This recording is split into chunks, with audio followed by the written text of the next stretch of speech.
us deal today with circular motion. A particle is said to be in circular motion if it follows a circular path. It's a very simple definition. A particle is said to be in circular motion if it follows a circular path. We can also define it as when a particle moves in a plane such that its distance from the fixed point remains constant, then its motion is known as circular motion with respect to the fixed point. This fixed point is nothing but the center and the distance is nothing but the radius. So when a particle moves in a circular path, it is called the circular motion.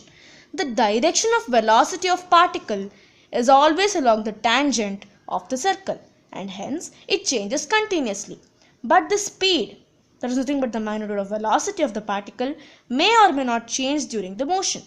So in this figure we can see that the velocity of the particle is changing tangentially. Now, what is uniform circular motion? A particle moving along the circumference of circle at a constant speed is said to execute a uniform circular motion.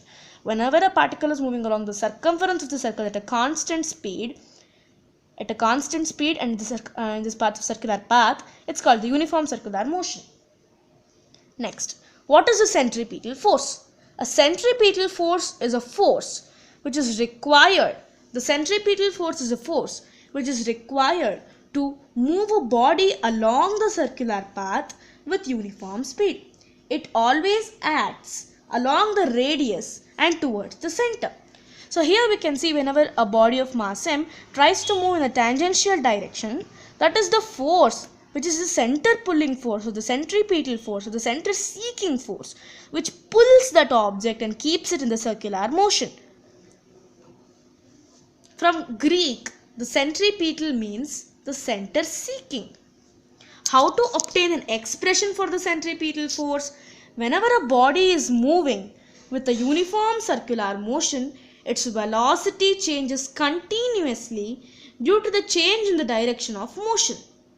Hence, it undergoes an acceleration which acts radially inwards. It is called the centripetal acceleration.